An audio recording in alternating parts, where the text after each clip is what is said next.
حضرت ابو ہریرہ رضی اللہ تعالیٰ عنہ فرماتے ایک بابا جی نبی پاک کی بارگاہ میں آئے، اور جب وہ واپس جانے لگے تو میں نے عمر پوچھی تو عمر تھی 96 سال۔ کہتے ہیں بزرگ جب آئے نا تو یہ بھنے جو ہے نا ان کی سفید ہو کے تو یوں آنکھوں پہ آ گئی، بڑی چھڑی بابا جی نے پکڑی ہوئی اور دونوں ہاتھ پکڑ کے نا چھڑی کے اوپر جھکے ہوئے ہیں، ایک جانی قربان جاؤ۔ کہتے ہیں جب وہ بزرگ مسجد میں داخل ہوئے تو میرے رسول نے کھڑے ہو کے استقبال فرمایا، کھڑے ہو، اور نبی کریم صلی اللہ علیہ وسلم نے آگے بڑھ کے بابا جی کو بازو سے پکڑا اور بٹھایا۔ حضور بیٹھ گئے، کہا بزرگوں کیسے آئے ہیں؟ تو کہتے ہیں وہ بابا جی بات کرتے تو آنکھ کھول کے پہلے حضور کا چہرہ دیکھتے، پھر وہ بات کرتے تو ان کے لب و لہجے کے اندر بڑی پریشانی، بڑی تکلیف، بڑی مایوسی۔ عرض کرنے لگے یا رسول اللہ، حضور زندگی ساری گناہوں میں بیت گئی ہے، حضور غلطیاں ہی غلطیاں۔ اے اللہ کے رسول بڑی لمبی فہرست ہے، پاپ ہی پاپ ہے، کالے سیاہ دفتر ہے۔ حضور اس عمر میں آپ کا ایک صحابی ملا ہے، اس نے بات سمجھائی ہے تو تھوڑا خیال آیا ہے، لیکن یا رسول اللہ صلی اللہ علیہ وسلم اب میرا وجود بیکار ہو گیا ہے، حضور بوڑھا ہو گیا ہو۔ 3 باتیں کہی بزرگوں نے اور نرالی کہی، کہنے لگے یا رسول اللہ صلی اللہ علیہ وسلم، حضور اب تو میری کمر بھی سیدھی نہیں ہوتی کہ میں نماز ہی صحیح ادا کر سکوں، بوڑھا ہو گیا ہوں۔ یا رسول اللہ صلی اللہ علیہ وسلم اب میرے اندر طاقت نہیں کہ میں محنت مزدوری کر کے صدقے اور خیرات دے سکوں۔ یا رسول اللہ صلی اللہ علیہ وسلم اب میں تلوار لے کے جہاد بھی نہیں کر سکتا، حضور نہ میں لمبی نمازیں پڑھ سکتا ہوں، آقا نہ میں صدقات و خیرات دے سکتا ہوں، محبوبہ نہ میں دین کے لیے کوئی جہاد کر سکتا ہوں، بیکار وجود ہے، بیکار بیکار وجود کو تو گھر والے برداشت نہیں کرتے، بچے دعا کرتے یا اللہ ابا جی کو پردہ دے دے، اماں کو پردہ دے دے، بیکار ہو گیا ہوں۔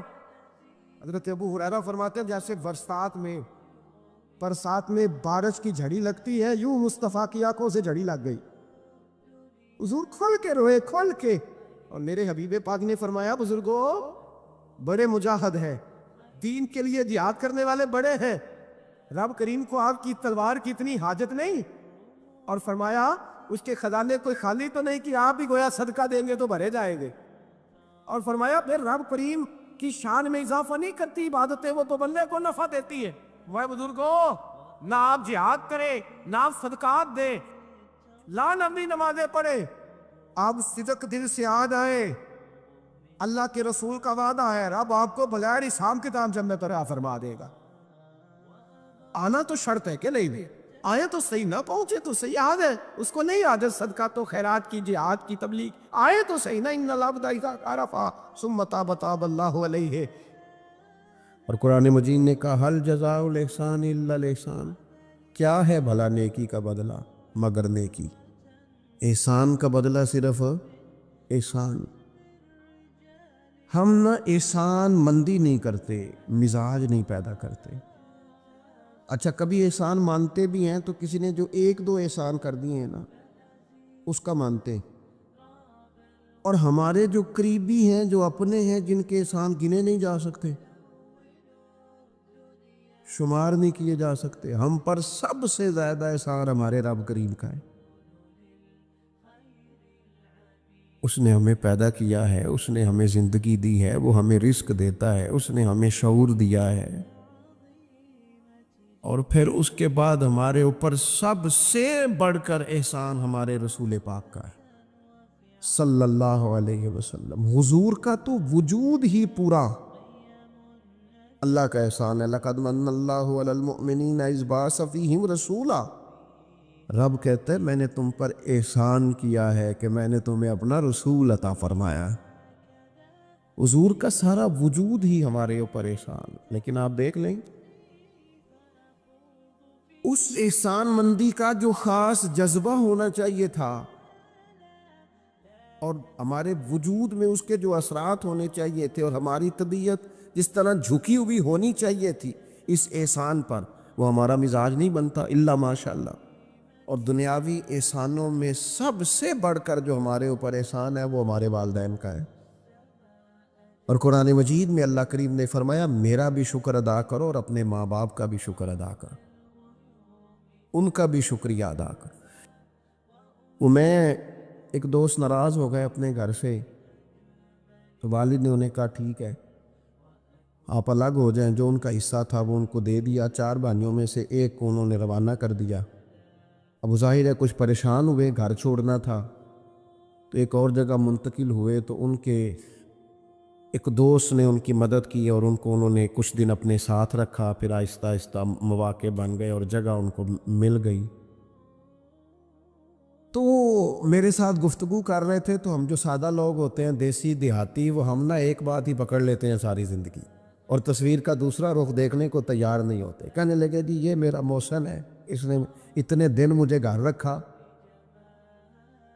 کوئی 20-25 دن اس نے مجھے اپنے گھر رکھا، پھر اس نے میرے ساتھ تعاون کیا، پھر کاروبار چلانے میں میری مدد کی، پھر مجھے مکان لے کے دیا۔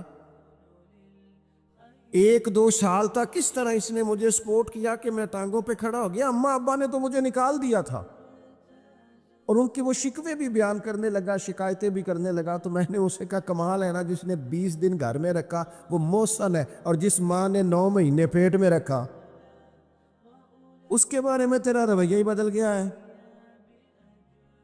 آپ غور کریں گے اور سمجھیں گے اس بات کو کہ 9 ماں نے پیٹ میں رکھا، اور کیا دکھ سہے، کیا تکلیف ہے۔ اور میں نے کہا اس نے 2 سال سپورٹ کی ہے، اور یہ تو تیرا محسن ہے۔ اور جس باپ نے اتنی سپورٹ کی کہ تیرے 3 بچے بھی ہو گئے، تو وہ بس 1-2 منٹ میں تو وہ چپ کر گیا۔ میں نے کہا تمہیں یہ سپورٹ نظر نہیں آئی؟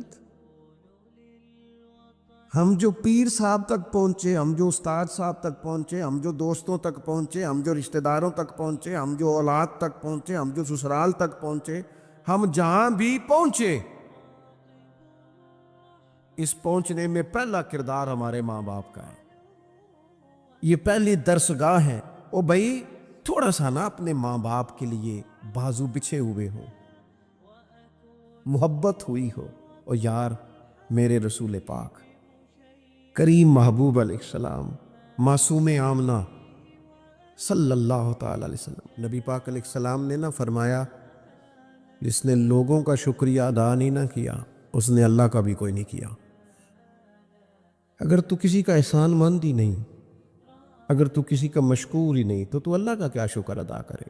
حضور نے فرمایا جب کوئی تمہارے ساتھ نیکی کرے تو بہترین بدلہ دینے کی کوشش کرو۔ وہ بابا بلے شاہ صاحب نے نا کتے کی وفاداری کا بیان فرمایا ہے، اور بڑی سمجھنے والی بات ہے۔ بابا صاحب کہتے ہیں کہ کتا جو ہے نا اس کے ہم مالک ہیں، تو ہمارا بھی تو کوئی مالک ہے نا۔ فرماتے ہیں ایک روٹی کتے کو ڈالتے ہیں، دوسری مانگے تو کئی دفعہ لوگ جوتا بھی مار دیتے ہیں، لیکن خود مالک جو ہے کتے کا وہ پنکھے کے نیچے، اے سی کے نیچے سویا ہے، اور کتا جا کے صبح کسی درخت کے نیچے سوتا ہے، اور ساری رات مالک سویا ہوا ہے، یہ پہرے داری کر رہا ہے، اور کسی کو بھی اس کے گھر میں آنے نہیں دے رہا۔ کہتے ہیں تو کتے کا مالک ہے تو تیرا بھی تو کوئی مالک ہے نا۔ اور 4 سال بیماری آ جائے تو لوگ معاذ اللہ اللہ کے شکوے کرتے ہیں، اور تو جوتے مارتا ہے تو تیرا جانور تیرے گھر سے جانے کو تیار ہے۔ لوگ بوری میں ڈال کے بند کر کے چھوڑ آتے ہیں، اسے پتہ ہے مالک چھوڑ گیا ہے، لیکن گھر آنے سے پہلے بلی پھر آ جاتی۔ ایک برکی دا قدر پچھانن پاویں مالک ہوں من ستے۔ احسان کسی کا تو یاد رکھا جائے۔ اور جو لوگ احسان مند تھے، حضرت شیخ سعدی رحمۃ اللہ تعالی علیہ فرماتے میں نے دیکھا ایک شخص کے پیچھے پیچھے ہرن چل رہا تھا، وہ ذرا میرے قریب آیا تو میں نے اسے آگے کہا کہ یہ ہرن تو بندہ دیکھ کے بھاگ جاتا ہے، تیرے پیچھے کیسے چل رہا ہے؟ تو سعدی فرماتے ہیں وہ شخص کہنے لگا اس کا بچہ مر رہا تھا، میں نے بچایا ہے، میں نے اس کے بچے کو پانی پلایا ہے، گھاس کھلائی ہے، تو جب سے یہ دم ہلاتا ہلاتا میرے پیچھے ہے۔ حضرت سعدی فرماتے ہیں اس کے گلے میں رسی کوئی نہیں تھی، پر اگر اس کے گلے میں کوئی رسی تھی تو احسان کی رسی تھی، جس سے وہ بندھا ہوا پیچھے پیچھے چلا آ رہا تھا۔ کوئی تو ایسی رسی، یہاں تو بھائی اتنا عجیب معاملہ ہو گیا ہے۔ ہمارے ایک بہت بڑے بزرگ عالم ہیں، تو ایک دن فرما رہے تھے یار حد ہو گئی ہے، جن کو پڑھایا تھا لکھایا تھا وہ مقابلے میں آ کے بیٹھ گئے. ہم نے شاگرد بنائے تھے کہ دشمن تیار کیے تھے؟ وہ عربی کا ایک محاورہ ہے نا، جس سے نیکی کرو پھر اس کے شر سے بھی بچو. بعض تو اسے حضرت علی کا قول بھی کہتے ہیں. اپنی زندگی میں یہ مزاج کبھی نہ بنائیں، کبھی نہ بنائیں. کبھی کوئی ایسی طبیعت کے اندر بات نہ لائیں. لوگ مختلف لوگوں کے بارے میں نام لے کے ٹھٹھا کرتے ہیں معاذ اللہ، اور بڑی بڑی باتیں سناتے ہیں. ایک خان صاحب سے میری ملاقات ہوئی کچھ عرصہ پہلے، تو ایک انتہائی غریب آدمی کے گھر میں نے انہیں ڈیوٹی کرتے دیکھا. تو میں نے کہا اب یہاں ڈیوٹی کرتے؟ کہنے لگے یہ ہمارے صاحب بڑے امیر ہوتے تھے، غریب ہو گئے، سب چھوڑ گئے، حالات کا تغیر بدلا. تو میں نے کہا آپ کیوں نہیں چھوڑ کے گئے؟ کہنے لگے کیا کروں، مجبوری ہے، نمک خار ہوں. ان کے گھر کا نمک کھایا ہے، اب حالات کے تغیر. اصلہ نال جے نیکی کریے وہ نسلاں تاک نہیں بھول دے.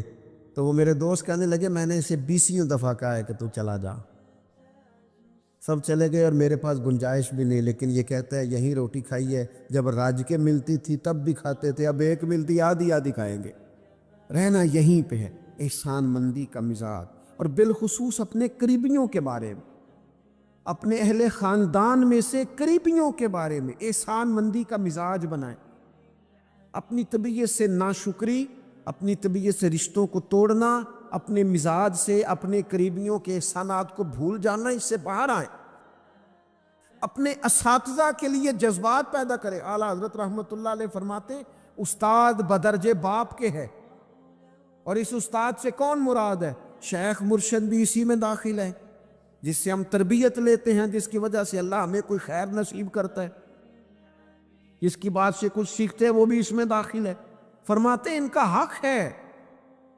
اور جو حق والے تھے انہوں نے حق اس طرح سمجھا کہ حضرت مولا علی شیر خدا فرماتے ہیں میرا استاد اگر چاہے تو مدینے کے چوک میں کھڑا کر کے مجھے بیچ دے، میں بک جاؤں گا، لیکن اس کے حق سے میں اب پیچھے نہیں ہٹوں گا. نبی پاک علیہ السلام نے فرمایا جو تم سے نیکی کرے اسے اچھا بدلہ دینے کی کوشش کرو. اور حضور فرمانے لگے اگر بدلہ دینے کی طاقت نہ ہو تو پھر اس کے لیے دعا کرو، اور اتنی کرو اتنی کرو اتنی کرو محسن کے لیے دعا کہ تمہیں یوں لگے کہ تم نے حق ادا کر دیا ہے. پھر اس کے لیے دعا کرو، اپنے محسنوں کا شکریہ.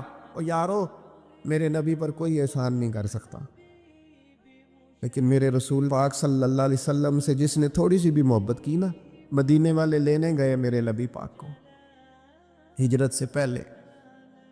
تو حضور کے چچا حضرت عباس رضی اللہ تعالیٰ عنہ حالانکہ ابھی کلمہ نہیں پڑھتے تھے، وہ کہنے لگے مدینے سے لینے آنے والوں، نبی پاک یہاں بڑے معزز ہیں، ان کا بڑا اعزاز ہے، اگر تم محبوب کی حفاظت کر سکتے ہو تو پھر لے کے جانا. تو اہل مدینہ نے کہا کہ آپ ایک دفعہ بھیجیں تو صحیح، ہم تو اپنے اہل خانہ سے بڑھ کر حفاظت کریں گے. یہ باتیں ہو رہی ہیں. ایک انصاری تھے حضرت ابو الحیثم، اٹھ کے نا حضور کے قریب گئے، کہنے لگے یا رسول اللہ ایک بات کر لوں؟ حضور نے فرمایا کر لو. عرض کی حضور ہمارے جن جن سے بھی تعلقات ہیں ہم سب سے بگاڑ دیں گے. حضور ہم صرف اور صرف آپ کی غلامی کریں گے، لیکن ایک ہلکا سا ڈر ہے، اگر اجازت ہو تو عرض کر لوں؟ حضور نے فرمایا کرو. عرض کرنے لگے یا رسول اللہ کل کو اگر آپ کو غلبہ ملے اور اللہ کے فضل سے ملے گا تو پھر ایسا نہ ہو کہ آپ اپنی قوم کی طرف لوٹ آئیں، تو پھر ہم سے یہ فراق یہ وچھوڑا سا نہیں جائے گا. حضور پھر آپ واپس تو نہیں آئیں گے؟ تو حضور نے ان کی بات سنی تو حضور مسکرا پڑے، فرمایا مدینے والوں سنو، کبھی نہ بھولنا میں تم میں سے ہوں اور تم مجھ میں سے ہو. چھوڑ کے کیوں؟ ہمارے ایک بزرگ سے کسی نے کہا تھا او تم لوگ مدینے زیادہ رہتے ہو، حالانکہ نبی پاک نے تو مکے میں زیادہ وقت گزارا ہے. 63 سالہ عمر مبارک میں سے 53 سال مکے میں گزارے، مدینہ طیبہ میں تو صرف 10 سال گزارے، اور تم ہر وقت مدینہ کرتے ہو. وہ کہنے لگے جا کے اپنا کیلکولیٹر ٹھیک کر، تیرا یہ فلسفہ بھی ٹھیک نہیں. نبی پاک نے مکے میں 53 سال گزارے ہیں اور مدینے میں قیامت تک کے لیے ڈیرا لگایا ہے. جا کے کیلکولیشن ٹھیک کر. حضور نے فرمایا رہنا بھی یہاں ہے، دفن بھی یہاں ہونا ہے، قیامت میں اٹھوں گا تو میری قبر بھی مدینہ سے کھلے گی۔ حضرت عمر فاروق کہتے ہیں میں حضرت صدیق اکبر کے پاس بیٹھا تھا تو ایک خاتون آ گئی دربار خلافت میں کسی کام سے، تو حضرت سیدنا ابو بکر صدیق نے اپنے کندھوں سے چادر اتاری، اس چادر کو زمین پہ بچھایا، اس بیٹی کو، اس خاتون کو اپنی چادر پہ بٹھایا۔ حضرت سیدنا عمر کہتے ہیں میں نے کہا اللہ نے آپ کو اتنی شانوں سے نوازا ہے، انبیاء کے بعد آپ سب سے افضل ہیں، اور آپ اپنی چادر کس کے لیے بچھا رہے؟ کون ہے آخر یہ خاتون؟ تو حضرت ابو بکر صدیق فرمانے لگے حضرت سعد بن ربیع رضی اللہ تعالیٰ عنہ نے میدان احد میں حضور کے قدموں میں جان قربان کی تھی۔ میں نے کہا ہاں، کہنے لگے یہ اسی سعد بن ربیع کی بیٹی ہے، یہ آج آئی ہے۔ اور ہمارے ملک میں کیا ہوا؟ کبھی پلٹ کے دیکھنا شہداء کے خاندان کس کیفیت میں، کبھی پلٹ کے دیکھنا سرحدوں پہ جان دینے والوں کے بچوں کی کیفیت کیا ہے۔ کبھی کسی تقریب میں بلا لیا جاتا ہے، 2 جملے کہہ دیے جاتے ہیں، کوئی ایک آدھ میڈل بھی دے دیا جاتا ہے، لیکن کبھی پلٹ کے دیکھنا ان کی کیفیات کیا ہیں، ان کا خیال رکھا، ان چیزوں کو غور کیا گیا۔ کسی نے اگر کسی مقام پہ کوئی نیکی کی تو اس نیکی کا اعزاز رکھا گیا۔ میں نے تو اپنی زندگی میں دیکھا ہے، بڑا چھوٹا آدمی ہوں لیکن میں نے دیکھا ہے دین کا کام آپ تھوڑا کرتے ہیں، رب آپ کو اجر اتنا عطا کرتا ہے، اتنا عطا کرتا ہے کہ انسان شرمندگی میں پانی پانی ہوتا جاتا ہے کہ یہ تو بالکل میری اوقات ہی نہیں تھی، یہ تو کیفیات ہی نہیں تھی، یہ اس مسجد کے نقشے کی جب بات چل رہی تھی تو نقشہ منظور کرنے والوں میں سے ایک صاحب نے مجھے کہا اتنی بڑی مسجد بنا رہے ہیں تو وہاں تو آبادی کوئی نہیں، تو اتنی بڑی مسجد بنا رہے ہیں تو لوگ کہاں سے آئیں گے؟ تو میں نے کہا ہمیں تو پہلے بھی نہیں پتا کہاں سے آتے ہیں۔ وہ کہنے لگے نہیں پھر بھی کوئی اندازہ تو ہو۔ میں نے کہا کہ میں چلیں مسلمان پر ویسے ہی اعتبار کرنا چاہیے، تو میں تو ویسے ہی پگڑی داڑھی والا ہوں، سچ بتاتا ہوں مجھے نہیں پتا کہاں سے آئیں گے، پر امید ہے کہ آ جائیں گے۔ اب جو آ رہے ہیں وہ مجھے صرف ایک ہی بات کہہ رہے ہیں تہاڈی جگہ تھوڑی ہے، اے جگہ ذرا بتا لو۔ میں نے کہا ذرا ٹھہر جاؤ، جو چیزیں ہو رہی ہیں ان کو ذرا مینج کر لیں۔ دیکھو اللہ تبارک و تعالی، اللہ کا رسول دین کسی کا قرض نہیں رکھتا۔ ہمارے مخلص ہونے میں دیر ہوتی ہے، ہم اور جلدی شکوہ کرتے ہیں اپنی زبان پہ، اللہ تعالی ہمیں معاف فرمائے۔ بعض اوقات نہ چاہتے ہوئے کچھ ایسی باتیں آ جاتی ہیں جن میں بعد میں شرمندہ ہوتے ہیں، یار یہ جملہ کیوں کہا؟ دین تو بڑا اعزاز دینے والا۔ ہمارے ہاں نا خود غرضی کو باقاعدہ رواج دیا گیا، اور بڑے بڑے غلط جملے جو اخلاقاً اپنی زبان سے ادا بھی نہیں کیے جا سکتے، میں تو جی کام نکالنے کے لیے کسی کو بھی باپ بنا لیتا، معاذ اللہ۔ مسلمان تو اس طرح کی بات نہیں کر سکتا۔ یہ خود غرضی، یہ لالچ، یہ وقتی طور پر کسی شخص کو استعمال کرنا، ٹیشو پیپر بنانا، یہ اہل ایمان کا تو طریقہ ہی نہیں۔ وہ تو یاد رکھتے ہیں ہر ایک کا احسان،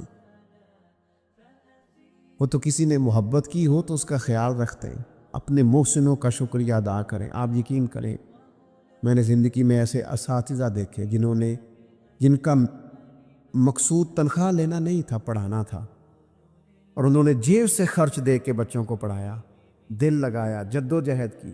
ایسے مشائخ دیکھے جنہوں نے وارفتگی کے ساتھ لوگوں کو دین کی طرف قائل کیا۔ اب نہ زمانے میں تکلف پیدا ہو رہا ہے،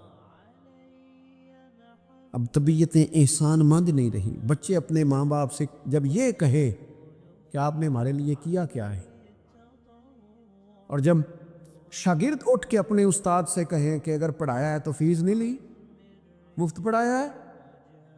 اگر کوئی بیوی اٹھ کے اپنے خامد سے کہہ دے، نبی پاک علیہ السلام نے فرمایا، بخاری میں موجود ہے، کہ ساری زندگی تم عورت کے ساتھ نیکی کرتے ہو لیکن تمہارا ایک عیب دیکھتی ہے تو وہ کہتی ہے میں نے تو کبھی تم میں کوئی بلائی دیکھی نہیں، یہاں تو سکھ پایا ہی نہیں۔ فرمایا اس بنیاد پر کثرت سے عورتیں دوزخ میں جائیں گی۔ اور اگر وہ خاتون جس نے سارے دکھ سکھ دھوپ چھاؤں خامد کے ساتھ گزاری، اگر خامد اسی کو اٹھ کے تانا زنی کرے، اس کے 2-1 کاموں کو بنیاد بنا کر کہ یہ چیز نہیں ملی، یہ کپڑا وقت پہ استری ہوا نہیں ملا، اس کی زندگی کی ساری نیکیوں کو توڑ کے رکھ دے، یہاں تک کہ اس کے ماں باپ کے بارے میں بھی کمزور جملے کہے، تو اللہ کا قرآن کہتا ہے وَلَا تَنْسَبُوا الْفَضْلَ بَيْنَكُمْ، آپس میں ایک دوسرے کا احسان بھول نہ جایا کرو. تھوڑا سا احسان مند رہیں، تھوڑا سا چیزوں کو سمجھیں، تھوڑا غور کریں. اگر یہ مزاج میں بات پیدا ہو جائے تو زمانے میں قرار آئے گا، ہم ایک دوسرے کی قدر کا احساس ہوگا، مل کے رہنا ہم پسند کریں گے، ہمارے اندر وہ چیزیں آئیں گی. یہ ادارے بنتے ہیں، یہ چلتے ہیں، لوگ آتے ہیں، میرا ہی نام ہے، مجھے ہی لوگ جانتے ہیں، میرا ہی تعارف ہوتا ہے، لیکن میں تو ابھی آیا ہوں. جس نے یہاں میرے آنے سے پہلے صفیں بچھائی ہیں وہ بھی تو بڑا قیمتی آدمی ہے نا. جس نے جھاڑو دیا اس کی بھی تو بڑی بات ہے نا. جو میں چلا جاؤں گا اپنے معاملات میں، جہاں مجھے مزید سفر کرنے نکل جاؤں گا تو یہاں ڈیوٹی کریں گے، یہاں سے چیزیں اٹھائیں گے، ان کی بھی تو بڑی بات ہے نا. لیکن ہم احسان ماننے کو تیار، یعنی سو رہے ہیں سیٹھ صاحب گاڑی میں، پیر صاحب، علامہ صاحب سو رہے ہیں، ڈرائیور گاڑی چلا رہا ہے، وہ سویا ہوا پتہ نہیں کتنی دیر ہو گئی، ایک ذرا جگہ کیجیے گا بریک لگ گئی ہے تو آنکھ کھلتے کہتا ہے تیار نہ چلا. او بھائی تو سویا ہوا تھا. اس کی نیکی سمجھ جس نے ساری رات تجھے سفر کرایا ہے اور یہاں تو تلخ ہو گیا صرف ایک بات پر. احسان مندی کا مزاج نہیں. مطعم بن عدی ایک سردار تھا قریش کا. یہ بات نا، یہ ایک میں پڑھتے میں بدر کو پڑھ رہا تھا دراصل، یہ ایک بات میں نے پڑھی تو یہ سارا عنوان ہی میں نے بدل دیا. میں نے کہا بات ہی اس پہ کرنی. ایک شخص کا ذکر آیا بدر میں، مطعم بن عدی کا، کافر ہے، مسلمان نہیں ہوا. بدر میں اس کا ذکر آیا. ذرا دیکھیے ذکر کیسے آیا. نبی اکرم صلی اللہ تعالیٰ علیہ وسلم جب طائف سے واپس آئے نا، تو جب کوئی شہر سے جاتا تھا واپس آتا تھا تو کسی کی پناہ میں آتا تھا تاکہ پھر کو اسے تکلیف نہ دے. اس دور کا رواج تھا. تو نبی پاک علیہ السلام جب واپس آئے تو کئی لوگوں سے بات کی گئی لیکن کوئی بھی آگے نہ بڑھا حضور کی حفاظت کے لیے. تو مطعم بن عدی اپنے 6 یا 7 بیٹوں کو لے کر اسلحے سمیت پوری شان و شوکت کے ساتھ نبی پاک کو لے کے آیا اور پھر حضور نے بیت اللہ شریف میں نماز پڑھی. وقت گزر گیا، ایک دور کی بات تھی، وہ دور گزر گیا. اس کے بعد بڑے دور آئے، اللہ نے معراج عطا کی، حضور یہاں آ گئے مدینہ طیبہ میں، یہاں سینکڑوں لوگ مسلمان ہوئے، بدر میں اللہ نے فتح دی. جب بدر کے قیدیوں کی بات چل رہی تھی نا، یہ جو لوگ قیدی ہو کے ہیں انہیں کس طرح چھوڑنا ہے، تو بڑے بڑے سردار مکے کے تیار تھے سفارش کے لیے آنے کے لیے کہ ان قیدیوں کو چھوڑ دیا جائے. یہاں بھی مشورہ ہو رہا تھا کیا کرنا ہے، قتل کر دیا جائے ان کفار کو، یہ بھی مشورہ تھا، فدیہ لے کے چھوڑ دیا جائے، یہ بھی مشورہ تھا. بہت ساری چیزیں ابھی طے ہونی تھی. تو ان ساری باتوں کے بیچ اچانک کیفیت بدلی. صحابہ کہتے ہیں باتیں ہوتے ہوتے ایک نیا رخ بات نے اختیار کیا. محبوب کریم اچانک فرمانے لگے آج اگر مطعم بن عدی زندہ ہوتا، کیونکہ وہ فوت ہو گیا تھا، کہا آج اگر مطعم بن عدی زندہ ہوتا اور وہ مجھ سے آ کے کہتا ان قیدیوں کو چھوڑ دے، تو حضور فرماتے ہیں میں دیر نہ کرتا، فوراً ہی چھوڑ دیتا. چونکہ مجھے اس کی وہ نیکی یاد ہے، اس نے وہ جو اس وقت میرے ساتھ رویہ رکھا مجھے بھولا نہیں. صرف ایک بات آپ کی خدمت میں عرض کرنا چاہتا ہوں کہ اپنی زندگی میں نا وہ انسان بڑا چھوٹا ہوتا ہے جب ماں اسے وقت دیتی ہے، بڑا چھوٹا ہوتا ہے جب باپ اسے وقت دیتا ہے. بڑے اساتذہ کے پاس بڑی کتابیں جب بندہ پڑھتا ہے وہ بھی بڑا وقت ہوتا ہے، لیکن جب اسے یہ اچھی طرح پہچان کرانی ہوتی ہے نا کہ یہ الف ہے، یہ با ہے، اور نہیں یہ تا ہے، آنکھیں کھول کے دیکھ، 2 نقطوں والا تا ہوتا ہے، یہ سا ہے. وہ بھی بڑے مشقت والے لوگ ہوتے ہیں، وہ بھی بڑی محنت کرتے ہیں، لیکن کیا کریں بھول جاتے ہیں لوگ، نہیں یاد رہتا. وہ جس کی بات سن کے اللہ نے دین کی توفیق دی، اس کی بات سن کے اس طرف مائل ہوئے، پھر ریسرچ کی اور پھر اسی کو ان پڑھ کرنا شروع کر دیا. پھر کہا کہ اوہ توجہ تو اس نے دلائی تھی پر یہ بندہ ہی ٹھیک نہیں. یہ ہمارے ہاں عجیب ناشکری کا اور احسان فراموشی کا مزاج آیا ہے. ہمیں ہمارا دین کہتا ہے آپس میں ایک دوسرے کے احسانوں کو بھلانا نہ، اور نیکی کا بدلہ ہمیشہ نیکی رکھنا. حضور نے فرمایا شکریہ ادا نہ کر سکو تو محسن کے لیے دعا ضرور کرنا. اپنی زندگی، یہ جو لوگ احسان مند ہوتے ہیں نا، یہ بڑے نفیس لوگ ہوتے ہیں، یہ حدود کے اندر ہوتے ہیں، یہ بڑے باادب ہوتے ہیں. ان کی زندگی سلجھی ہوئی ہوتی ہے، ڈھلی ہوئی ہوتی ہے. یعنی یہ وہ لوگ ہوتے ہیں جن کا کوئی ہوتا ہے، یعنی ان کی کوئی سند ہوتی ہے، ان کے کوئی پیچھے ہوتا ہے، ان کی کوئی بیک ہوتی ہے، انہیں کوئی کہنے والا ہوتا ہے، ان کا کوئی استاد مرشد ہوتا ہے، انہوں نے کسی سے سیکھا ہوتا ہے، ان کی کوئی پشت ہوتی ہے. یعنی یہ وہ ہوتے ہیں جن کا کوئی ہوتا ہے. اور جو کہے کہ میں تو ساری محنت آپ ہی کی تھی، ابے بھی کچھ نہیں سی دیتا، بھائی بھی چھٹ گئے سن، فلانا بھی تو بھائی او بھائی تو ڈھلا ہوا ہی نہیں ہے. ایسا آزاد بندہ، اس طرح کی کیفیات، یہ انداز درست نہیں ہے. اپنی زندگی کو احسان مند بنائیں. ہم بڑے لوگوں کے احسان مند ہیں. آپ یقین کریں کبھی سوچتے ہیں تو ڈھیر سارے لوگ ایسے ہیں جن کے بارے میں سوچتے ہیں یار تیرا شکریہ کیسے ادا کریں گے، کہاں سے وہ لفظ لائیں گے جن سے تیرے بڑے سارے زندگی میں لوگ ہوتے ہیں. بس اپنا مزاج احسان مندی والا بنائیں. نہ جزا دے سکیں اور نہ کوئی بدلہ دے سکیں تو دعا کے تو الفاظ ادا کیے جا سکتے ہیں. زیادہ سے زیادہ وقت قرآن پاک پڑھیں، استغفار پڑھیں، درود پاک پڑھیں. یہ 3 ہی وظیفے ان کے ساتھ. اور رات کا وقت کوشش کریں قیام میں گزرے، نوافل میں گزرے. جہاں جہاں بھی آپ، اس کو ہم نے ضائع نہیں کرنا. یاد آتی ہے تو آنسو بھی نکلتے ہیں، دعا بھی نکلتی ہے. تھے کچھ لوگ پچھلے سال جو اس سال موجود نہیں ہیں. وقت تیزی سے گزر رہا ہے تو یہ سعادتیں بڑی قیمتی ہیں، ان کو ضرور حاصل فرمائیں. میں ملک بھر میں سفر کرتا رہتا ہوں، میں دیکھتا ہوں بہت ساری جگہیں ایسی ہیں، بہت سارے دیہات ایسے ہیں جس میں بڑے بڑے شاندار روڈ بنائے گئے، کام کیا گیا. ان کی 99 خامیاں اپنی جگہ پر، خوبی کا بھی تو ذکر کریں. یہی حال اس گورنمنٹ کا ہو رہا ہے. لاٹھ لے کے لوگ ہیں، یہ بھی گندا وہ بھی گندا. آپ کس طرح کی بات کر رہے ہیں؟ آپ نے تو ملک کو یہ نام دے دیا ہے کہ یہاں کوئی اچھا انسان بستا ہی نہیں. مولوی ہیں تو سارے برے ہیں، پیر ہیں تو سارے برے ہیں.